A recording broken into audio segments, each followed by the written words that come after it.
Good evening and welcome once more to the Lounge Lyme. The Lounge Lyme is streamed through Reggae Online, which is an online teaching platform for those who are interested in music, especially anything to do with reggae. My wonderful guest this evening is a really good sister. Her name is Ronnie Tomlinson, and she's the founder, CEO of Destine Media.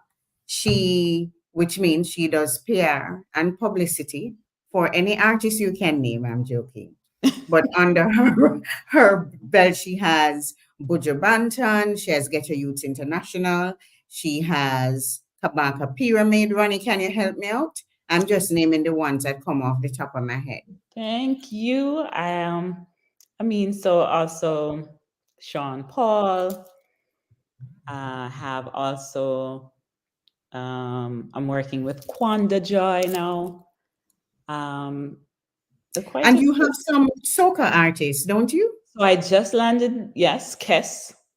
Right. I know I saw that Mhm. case. I like me some case. Yes. So Ronnie, before we even go into the conversation about PR and reggae publicity, I just wanted our viewers to get a little understanding of who you are, your connection to. So yeah, what is not on your profile when we Right. when we Google you? The backstory, the story that's not being told.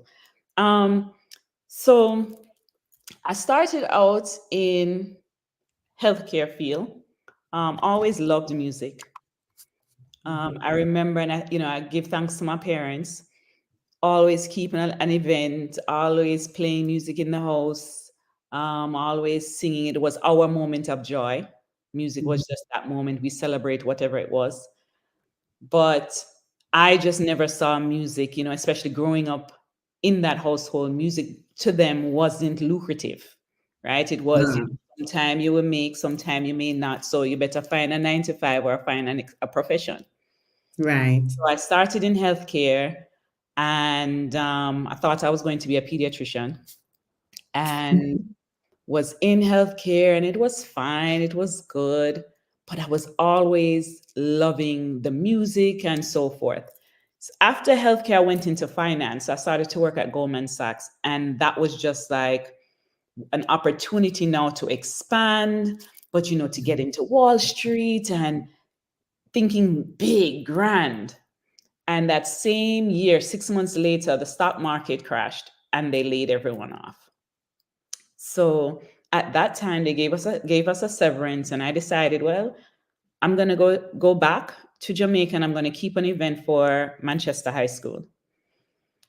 Chose to keep the event, and at the time, it was iOctane, iWayne, and Firekin.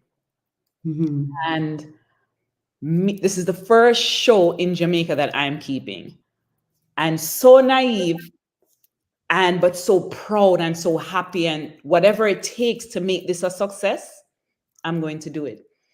So I ended up moving back to Jamaica for about maybe 3 4 months, and just going forth. And I mean, it wasn't easy. There was a man, thank him, Delroy Taylor, and he gave me one of the most, like, when you just throw somebody in and say, go on, me watch you from over here, so just go on.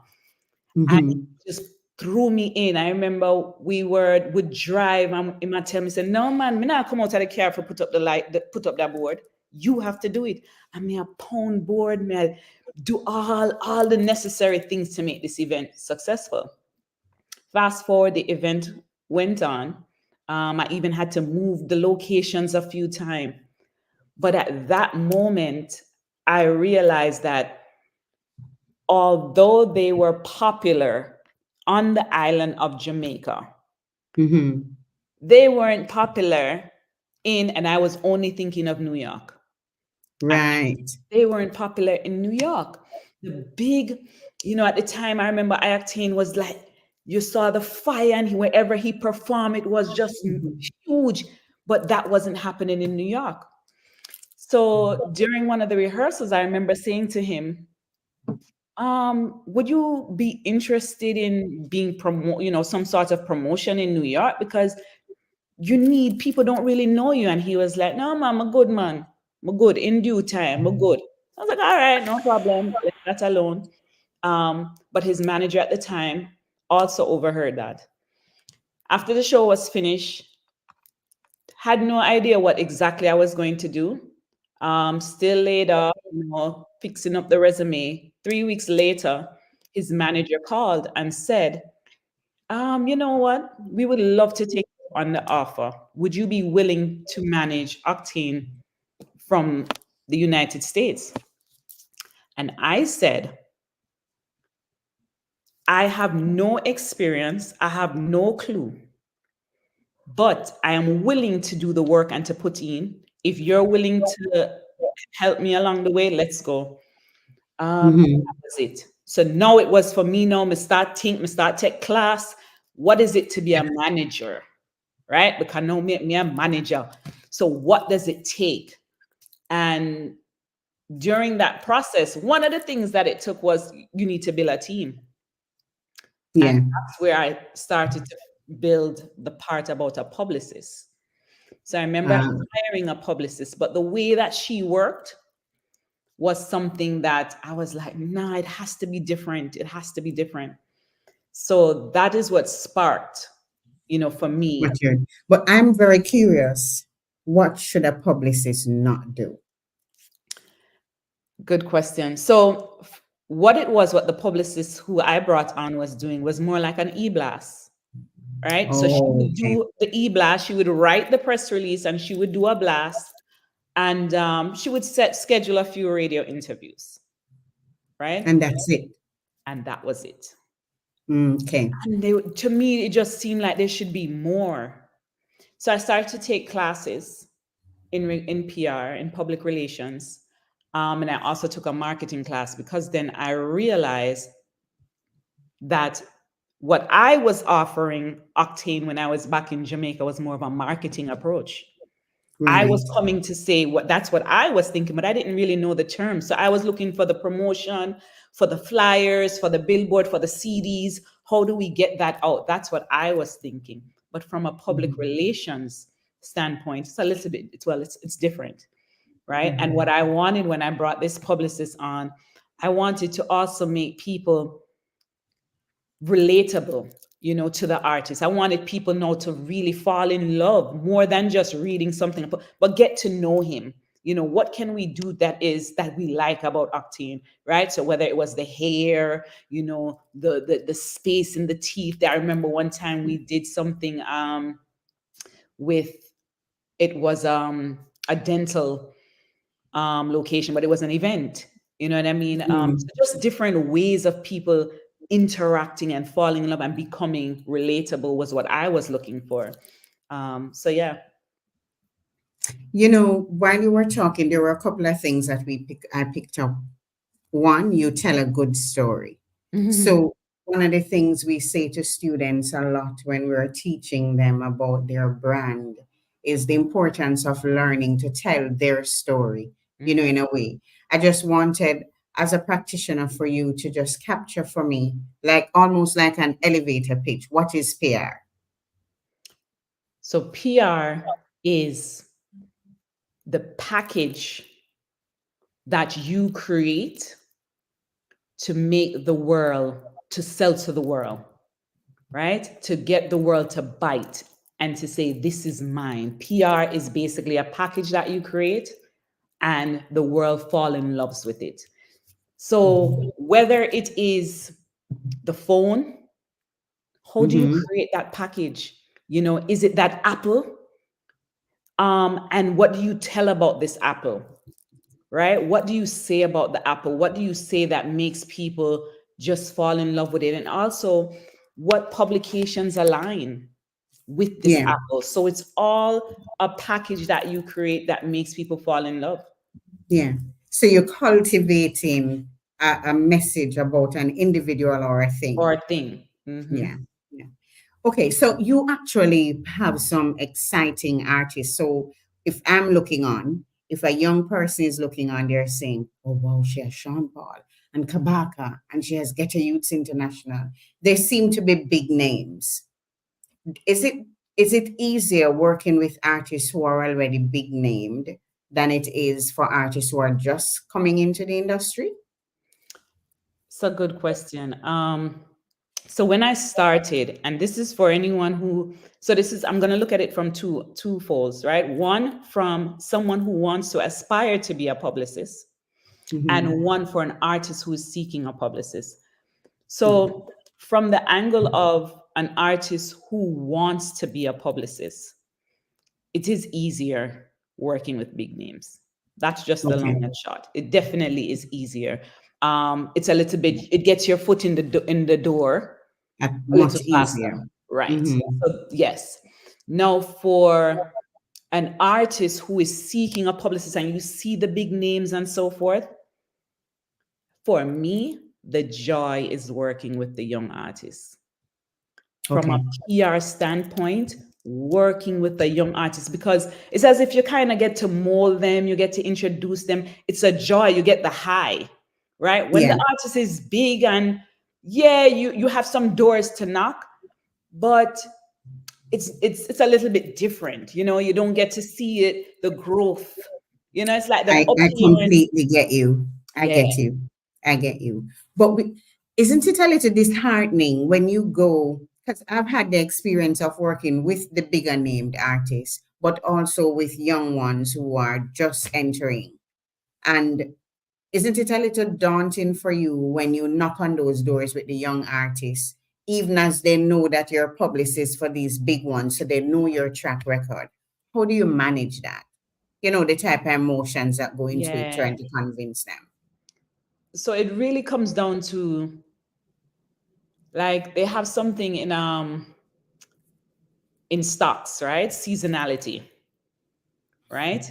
Yeah. And when it comes to the younger artists, that's what I use, right? So for instance, um, and I break them up by areas. So, you know, you may have Trinidad, you may have Jamaica, or you may have different various of the Caribbean, you may have Africa, you may have US.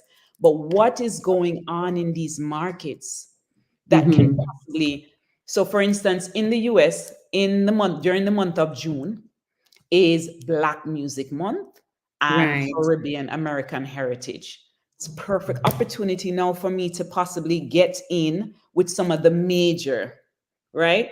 But one of the most important thing is the consistency from a PR, right? Right. So for example, if it's a young artist and I'm doing the PR, I know if I'm starting in January, I know where I want to get to in June. Right. But that doesn't mean we're going to wait. I still need to make sure I have the visibilities leading up, you know, while I pitch and know that this is what, you know, because these bigger publication also want to know and see that, okay, well, we're getting the hits, you're doing this, you're working. But yeah, so I would use seasonality with the younger artists in order to So, get them in. if we were doing PR for someone who has absolutely no clue, let us just pick a random artist. Let's choose Skip Marley. Mhm. He's new. Where do you start? What's step one? Step one, well, step one for me and him would be, I mean, basically it's that conversation of, you know, what's his, I'm the type of person, what's his goal, what does he want, what does he, you know, his bio, all that creation, right? So the creation of the Mhm. bio, a website, the photos, what are the images, and making sure it's aligned. And then what is the music? Right? And then working Mm. with him, what is the music that we're going to be working with for the next 6 months? You may be putting out 2 tracks, you may be putting out one, but there is a certain feel for Right. that. And that image must match the feel. So when people see it and say, yeah, man, that was the song, like you kind of get an idea of what it is, right? Is there a Mhm. video? Mind you, I haven't written a press release yet. He hasn't done any interviews as yet, but all these are happening prior, right? So Right. is there a video that's going to come? Because then now that gives me a second story. So now there's also the release of the song, but there's also a video. So now it gives me an opportunity when maybe I can get a premiere, maybe I can get a location. So there's all that gathering of information. And Mhm. then there's my PR plan, right? So it may be a 3 month, it may be a 1 month, it may be a two, it may be six. Um, so then there's the PR plan, and then there's that I start to execute, right, based on that timeline with my press release. and Mhm. my pitches. How do you build a relationship with media? Because if you came from a completely different field, how did that happen for you? And media, I'm referring to traditional media, by the way, listeners. Yes. So it basically happened. They become your, I say media becomes your friend, my friends, and it's all about your brand. So for me, Destine, and it may have been something, I think I definitely conscious about my selection. Mm-hmm. I am conscious about who I work with, and their team. One of the things for me is to make sure they have a team because I can't handle bookings. I can't handle distribution. I cannot Mm-hmm. handle picking you up and dropping you off and making sure you're on time. I cannot handle, your health. Like I can't do all of that. So I need to make sure you have a solid team because at the end of the day, my friends, the media are relying on me. If I say, yes, he is the greatest thing from sliced bread and he will be there at 2 p.m., Then they he needs believe to be me. there. Yeah. You know what I mean? And it makes it easier for the next time when I pick up the phone or when I send that email, it makes it, yeah, man, and they'll also, what tends to happen too is they may not even listen to the artist, right? But because Mm. Ronnie just sent them an email and Ronnie has developed that relationship, right? Sometimes it's even just a check-in, Yeah. hey, how are you? And so forth. And also looking for opportunities where you can include them in, whether it's maybe a show or, just include them into something that's maybe not work related. So that's how I kind of do that. Build a relationship. Yeah, And I suppose in building, you maintain it with the same correct. kind of Yeah. approach. Um, so I, I know when I started out in marketing and PR, it really was traditional media. Hmm. Digital media has thrown us into a different kind of world. How do Yes, you cope with that? it's so different. Even 2 years ago to now, 3 years That's ago true. to now, it's so different.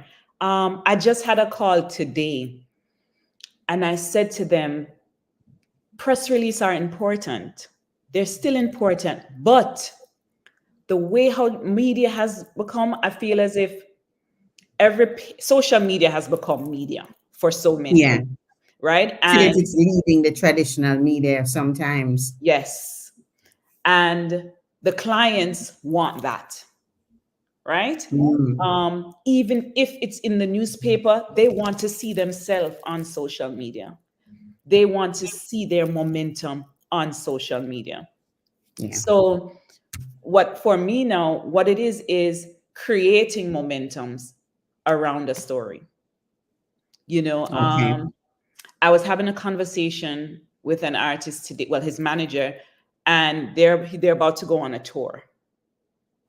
And it's cool. So I said, yeah, it's cool. I can write a press release, but that's not going to sell any tickets. That's not going to really bring a momentum.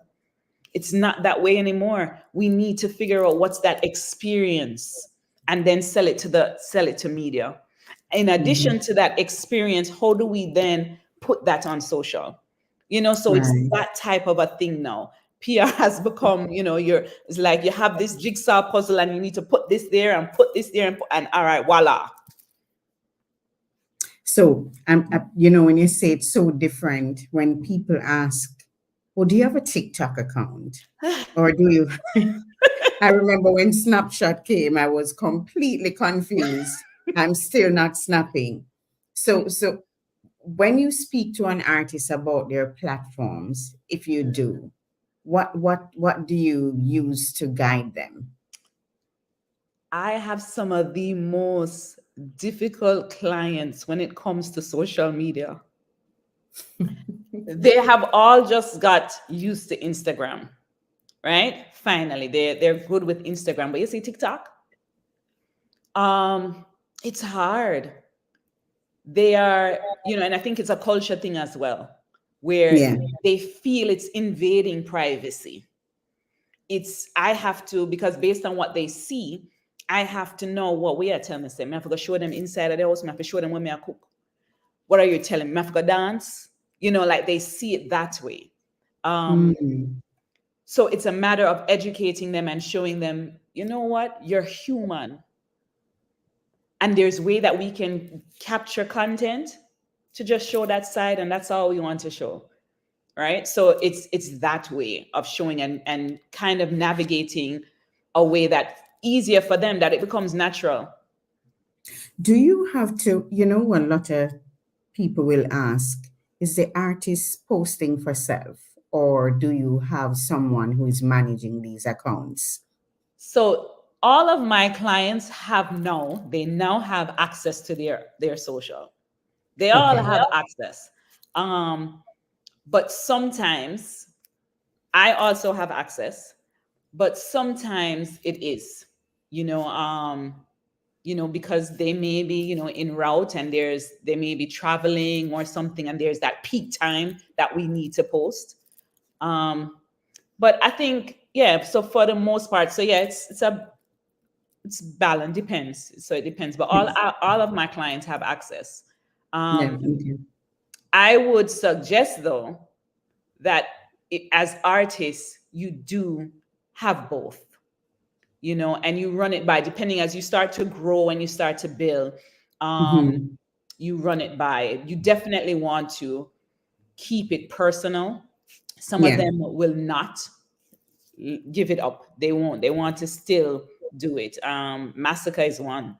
Like, he does not want to give up his social. It's like, no, I'll do it. But on the flip side, he will then have you review the content, or we review it and we go through and stuff Which like is that. time consuming for a publicist, I'm sure. Yes. Right. So, as you were talking about them managing, do they know the tricks of the trade? So, as a practiced, experienced publicist, you Hmm. would now be aware of peak times, the best times to Right. post, what is trending. How do you balance that when your artist wants to manage their page? Some do. Um, some are aware, they want to be aware. They'll look and they'll say, but wait, how I got so much this time and I don't get that. So they do look at the numbers, Right. especially the word trending. They want to know, Mhm. but wait, so how? So they do ask, and you can definitely tell tell them. So yeah, they're, for the most part, most of them are aware. So, I'm looking at you, Ronnie, and I was laughing because I wanted to ask you something that may be funny or at least interesting to the audience. What, have you had a moment in your career that you probably look back now and think was really embarrassing because you weren't sure about what you were doing? um that's a good question.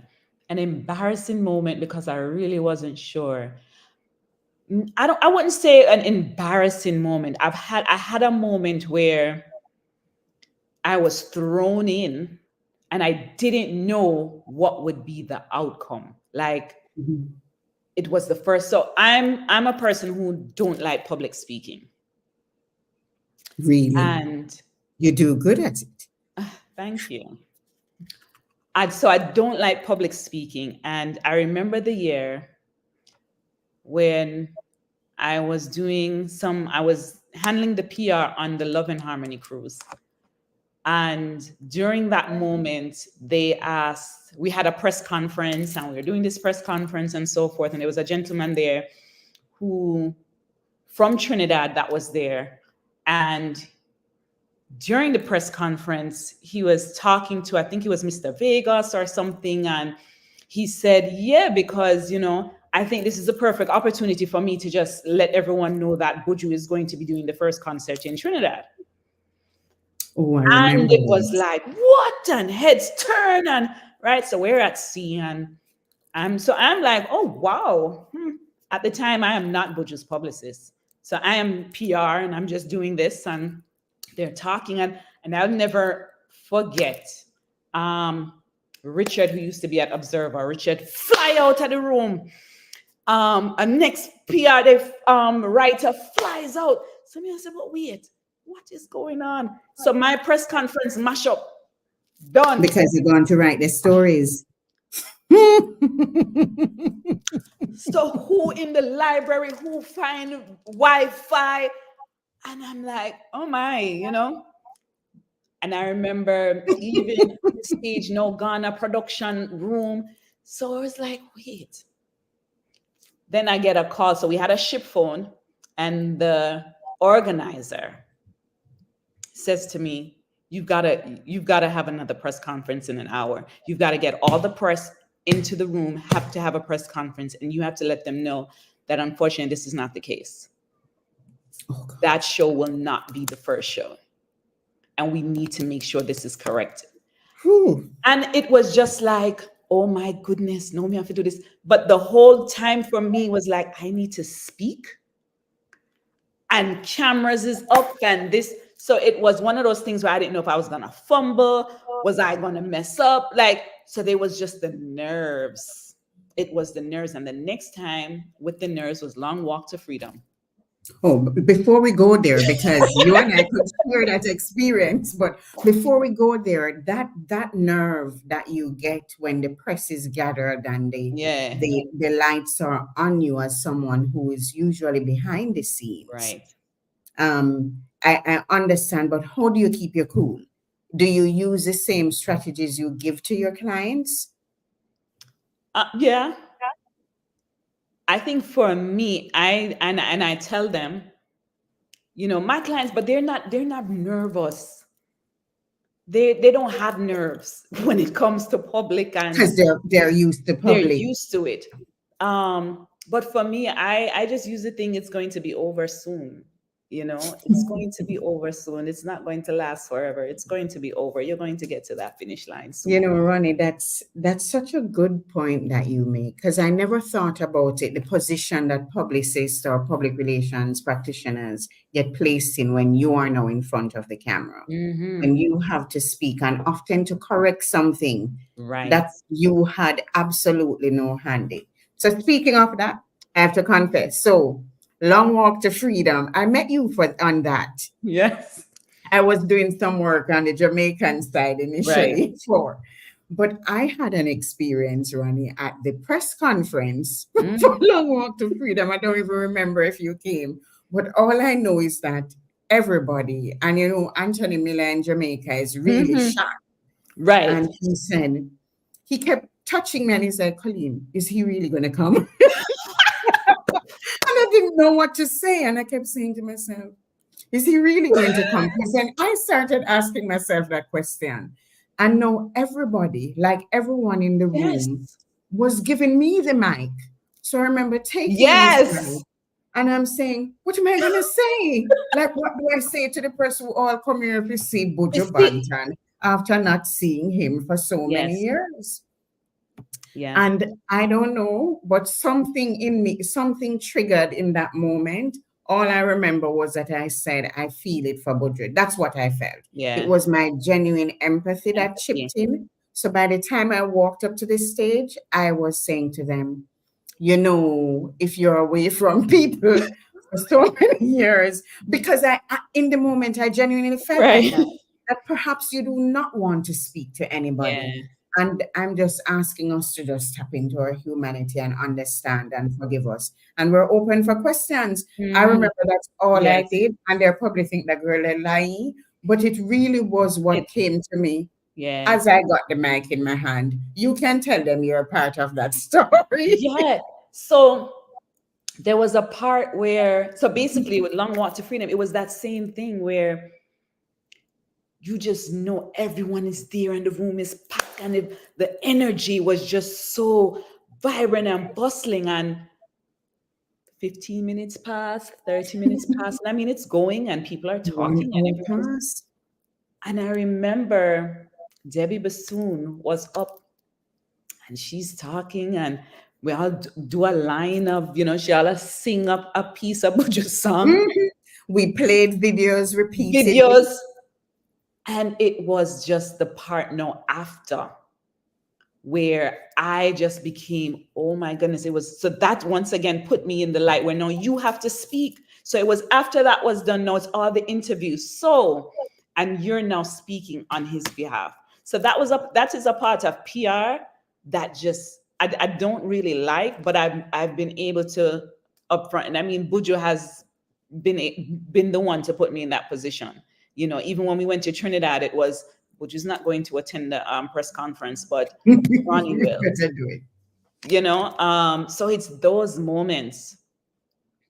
But yeah. And at the same time, I find artists sometimes get unpredictable. They are unpredictable. Mm-hmm. So when you speak on their behalf, what happens to your spirit? Like, do you feel any kind of dread thinking that I'm going to say this? Are they going to keep the word? So the good thing is, and which is why, you know, when you brought up the the using of, like, let's say if we was skip. So the thing is, for me, it's very important before I start to really know them. Right.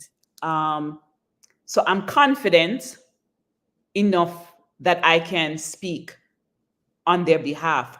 What is the nerve-wracking part is when a question may be asked and you didn't answer it, and how they're Yeah. going to take that and how it's going to be shaped.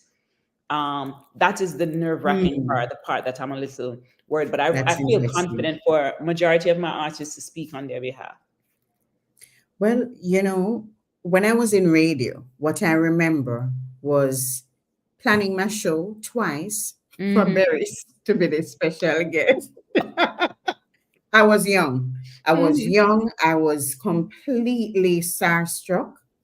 And every single time that we said Berries coming to the show, it was E Factor at RGR. Berries is a no-show. And the publicist had nothing to say, like Yeah. that he was coming. And so one evening, I remember Judith Bradley was my supervisor at the time, and Judith said, "Open the mic and tell them, say, Berries, same I come and he now come."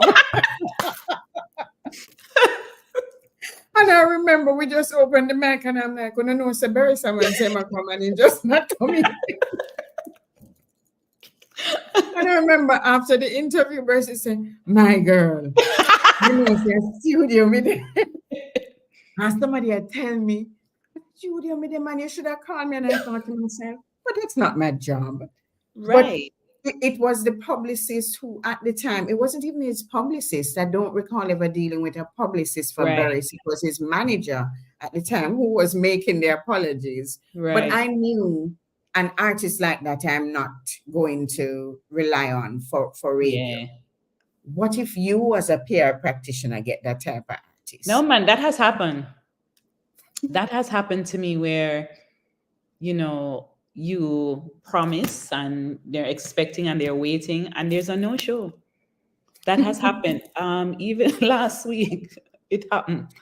And you feel so bad, because you know what it takes, right? The preparation, when media are professionals, like we are professionals, we think of how we're going to, for that day, if we know this is who's coming in studio, the You're vibe, prepared. the content, everything is taken into play, your music.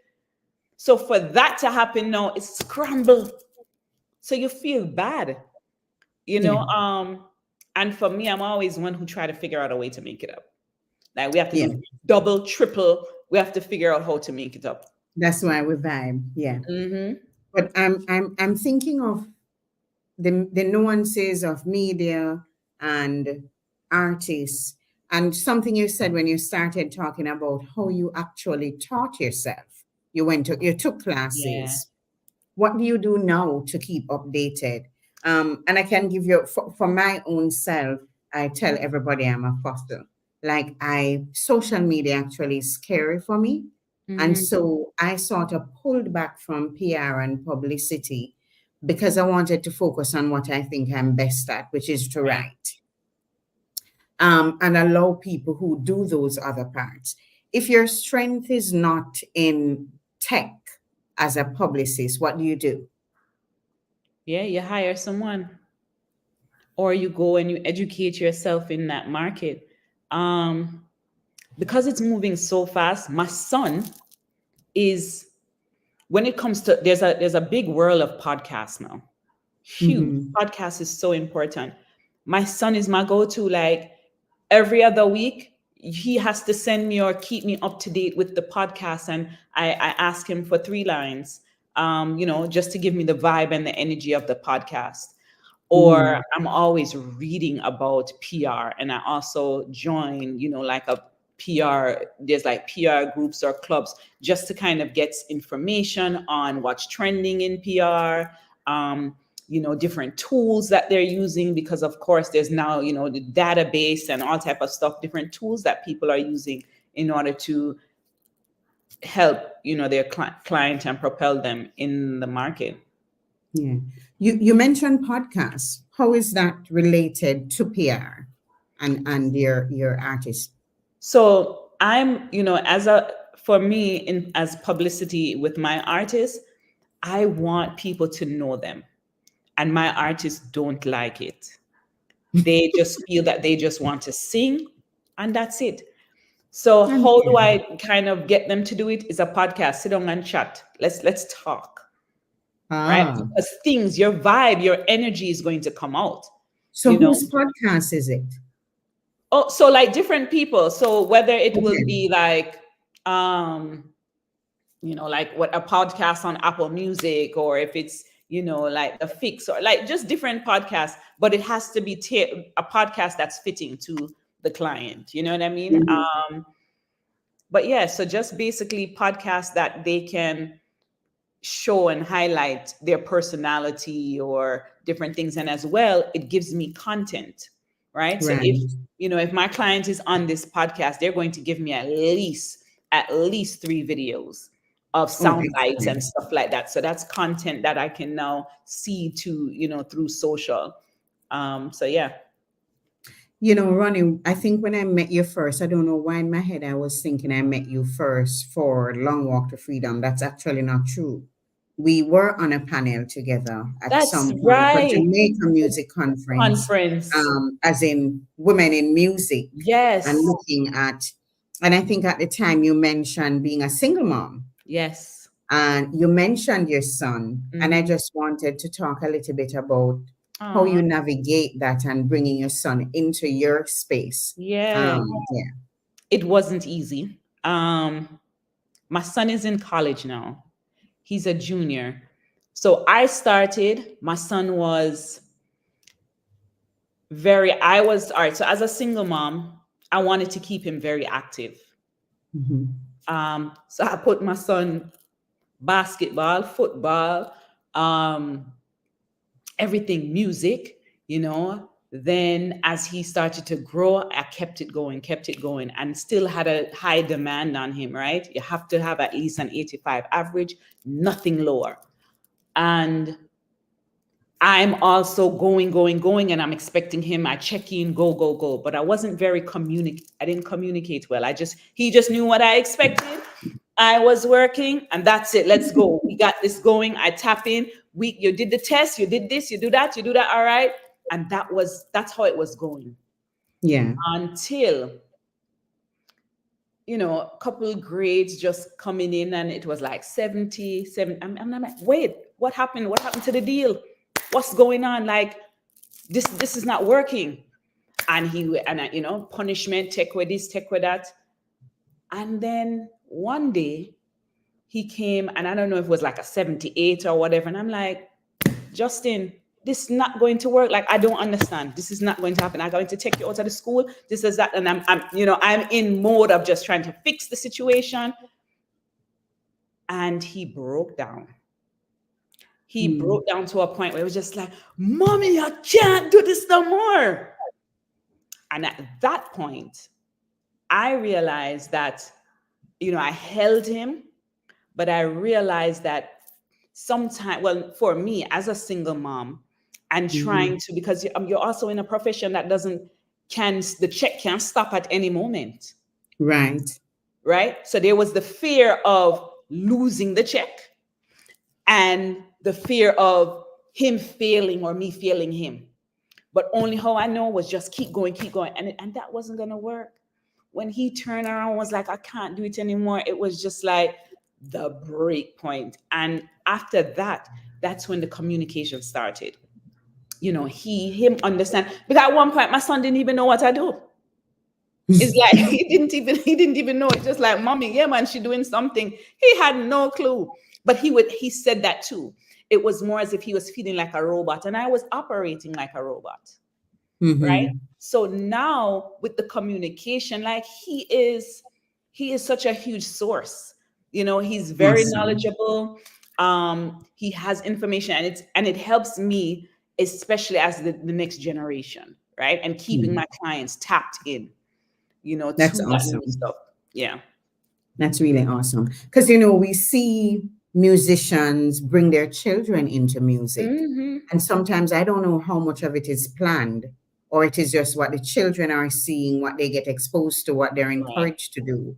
With those of us who are a little bit more in our heads and we're Yeah. doing administrative things, it might not be as attractive or appealing to our children. So Hmm. that's really wonderful to hear.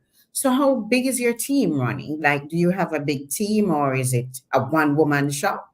So for the longest time, it was the one woman shop. Um, and I mean, it's still one woman, but what I've done now is I have a publicist in various regions, right? So, like in the UK, I have a publicist there. Certain parts of Africa, I have a publicist there. So I've been able to do that, and hopefully next year, I'll be able to do a publicist, have two publicists for the US. Mhm. It took a lot, and I'm still not there where it's a trust factor. Yeah. Um, you want, how do I make sure that my clients information and they feel comfortable? How do I make sure that the persons who I'm working with, or how do I navigate that, right? Because at the end of the day, they will still want Ronnie. um Yeah. so it's just working through that part of it. But for the Mhm. most part, yes. So for the States, yeah, it's me. Is it easy to work in the Caribbean for you? Good question. So when I did, all right, now it's easier. Okay. It's easier now. Um, when I did, and you know why it's easier? I think because of maybe the clients I have, Mhm. so it's easier. When I started, my focus wasn't Caribbean. It was to get Okay. the Caribbean artists Yes. visibility Into other outside, markets. Okay. right? But because of the clients that I have, it became where, the Caribbean media was just like, okay, so it was fine. But I love it. I love, and this is a whole nother discussion, but I love the Caribbean media as far as the way we execute. Okay. Um, I love the team. So if we're to plan and say, all right, we're doing a rollout. Oh my gosh.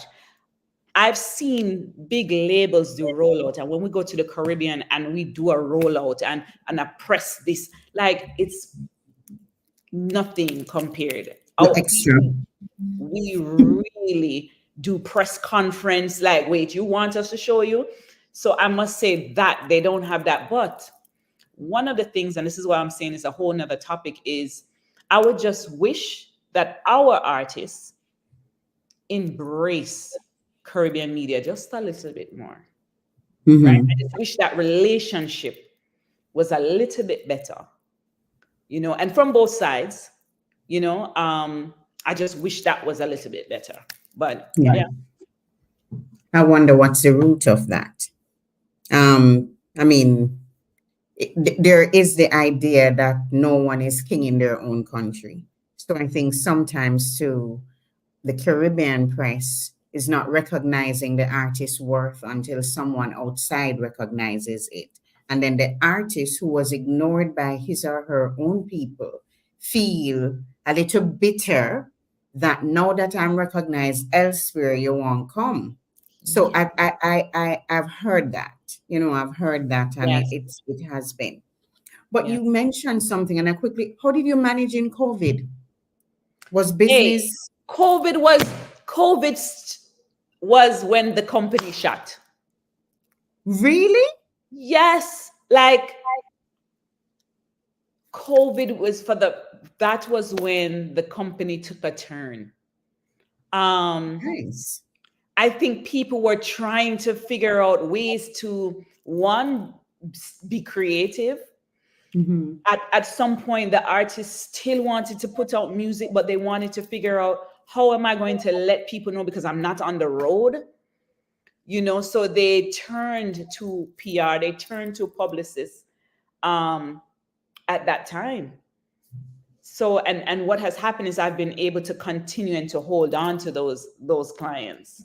But Oh, yeah, that's really COVID was awesome to really. hear. That's a bite, by the way, when Michael hear it like COVID and when the company shut, that's a bite. How is it? What's it like when you have Kez and I don't know if you've worked with other soca acts to that extent before, but is there any difference in how it's received from reggae and dancehall? So Kess is my first soca act. Now I love soca. So I've always looked from the sideline and just said, boy, if they could only do this and they could do that and they could do this. Reggae is so disciplined. As much as we say our artists, them hire them friend, them do this, as much as we say that, they are Mm, so disciplined as far as them not majority. Some, we have some new ones that probably will not do this, but the majority, when it comes to certain things, like they're thinking of artwork, they're thinking of a rollout, they're thinking of the album. No, we can't mm, drop that tomorrow. We can't drop that next week. It have to be this. They're thinking of press. We have to get some newspaper, or we have to announce this. We have, like, it's automatic for them. yeah. I've noticed in soca, it's the experience, right? So they get caught up, it's the carnival, right? They get Yeah. caught up in the experience, and they can just drop, just Okay. just So just put out. it's not being sustained.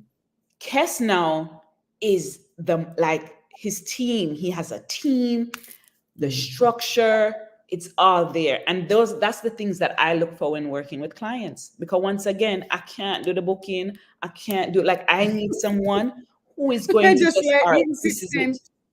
And And that's that is best. important. I think it's important that as a publicist or public relations practitioner that you're clear that this is what you do. Yeah. I remember entering PR sort of through the side door because people were looking for someone to write. Or they Hmm. will say to me, so let's say Headline would call and say, oh, I have so and so artist and he's kind of fussy about how whatever is written, and we don't have anybody who is writing his Right. language. And so I would get that type of job, and then you learn the artist that way.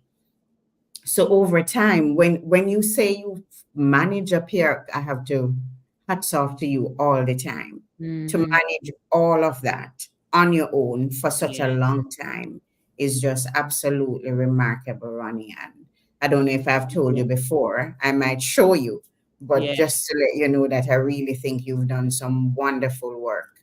Thank When you. when I want a template, if I'm speaking to students, I go to your website Hmm. so that it's very clear, it's easy to use. They learn the different things that they will need. Michael Sean Harris, who works with music students, he was at Edna Manley College in Jamaica, and he's now at Berkeley School of Music Hmm. in Boston. He wanted to ask you, what do you say to a young artist who has no money to hire you or any publicist for that matter? What can they do for their own publicity? So take first of all, think of how you want to be perceived, right, by Yeah. your audience, or think about who your audience is first. Who do you want?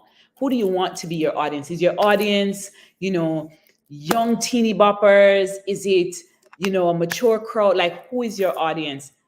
That's the first thing. And make sure you get a website, somewhere where everyone can go to. I mean, we think of Instagram, we think of social, but nowadays it's there are certain key things that's still important. So a Yeah. website, nice, clean photos. Make sure your photo is looking straight, headshots. Get some verticals. So so headshots, bio, website, and who's your audience, right? And then just be Yeah. consistent with your music. Engage with your fans through your social network, right? Engage with them. And then one of the things, I mean, I'm very big still on emails. Mm-hmm. If there's a way that you can get your fans or your audience, if you can get them to share an email, right? So maybe it's a giveaway, but they have to send an email, they have to sign up for something. Start to get your fans, start to connect with them, and then maybe I think people miss that because we have social media. But like earlier today, Instagram brought down. So what do On you do? Facebook. Yeah, Right. no. So what do you do? So I think we need to continue, so try to figure out ways in order to stay in contact with your fans. And PR is, don't always think, because a lot of times it's like, yeah, man, but I just want a shot. I just want to get out there. I want to get Mm-hmm. on the Billboard magazine. I want to get this. Guys, there's so many outlets, so many plugs, and especially with social media, that you can just do something and post, right? It's the way Right. it looks, it's the way it's presented, and it will still be impactful. So, Reggae to the World. You watch One Love yet? Yes. What kind of PR is that for reggae music? Oh, amazing. Amazing PR. That was one of the things, because it's like, it's Bob, it's one. I was like, wait, how are they going to do this? And you think of some things, but they really did well, right? The way that they took it globally and the activations was really Yeah. well done. The tying in with an album, Yeah. that was good as well. And I don't know, I'm still wondering if there was just certain conversations that happened around. So I wonder if that was a PR thing or was it not? But that also propelled, like it just made the conversation. It So just just like made how it. we Yeah. talk about social media, right? What's happening on social media that can spark, that can keep a conversation, that can propel something. They had that too. Yeah. They still had that. So I think it's really, and for reggae, it's great. I hope now, even for us, like for our media, how do we also continue to amplify that? Yeah. Amplify the greatness of reggae I that's think taking that's the place. amplifies the ultimate PR word. It's like Yes. this is the tool for artists to amplify what Yeah. they do. That's what PR That's it. is. Hmm. I know we're going down to our hour. Wow, I could talk to you forever. This was This was good. easy. But when you're at an event and your artist is on stage, what's that experience for you when you're experiencing the audience's response to your artist on the stage? So for every one of them, it's different, but it's such a great feeling. It's like you're proud. Um, Sometimes you even tear up. But it's a great feeling just to see their ability, or the ability as a team, as a whole, to introduce this person and their body of work, where they're willing Mhm. to pay to see them on that stage and how they respond. It's an amazing feeling. It really is an amazing feeling. Is there any artist that you'd like to work with that you're not yet working with? What's your dream act? Um, so if Rihanna's coming out with a dancehall album, You want Um, it. that would be great. But um, I'm not sure. I do want to get some younger artists. Um, but my issue is just making sure that they're willing to do the work, right? I would love to get some younger artists. I don't really, I'm not picky, but I would love that. That's like the immediate thing. I would love to. Because it really is rolling out your PR toolbook Yeah. with a young act from Mm-hmm. start to finish in marketing, publicity. This Yep. is what we will do.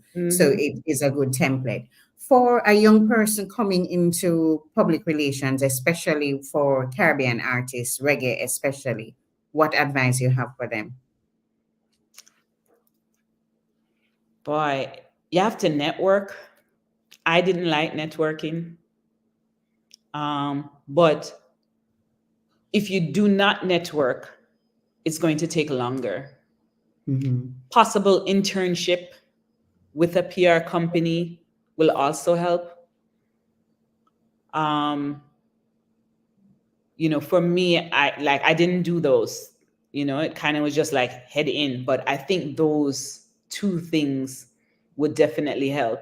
Um, and just reading, looking at publications, looking at magazines, looking at podcasts, like getting yourself familiar, and even in your mind, why so and so would work on this. I think, you know what I mean, because your pitch to these outlets is what's going to get it, what's going to get these artists or your client or product seen.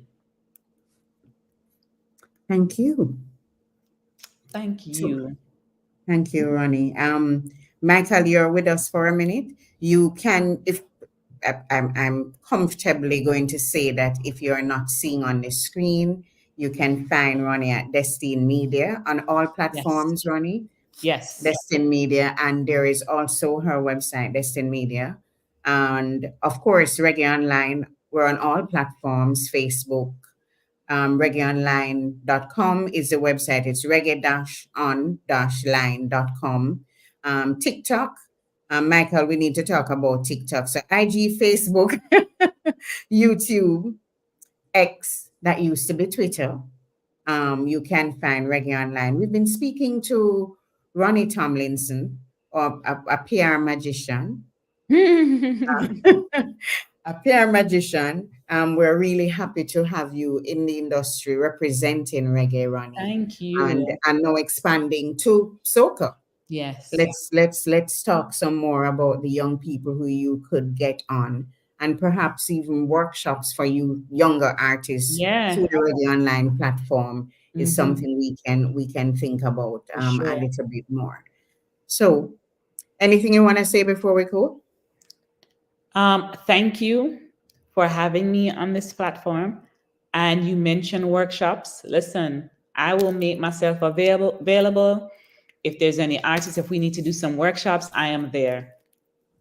And she keeps her word, by the way. She's Yes. always available for. She kind of like me, but yeah, Yes.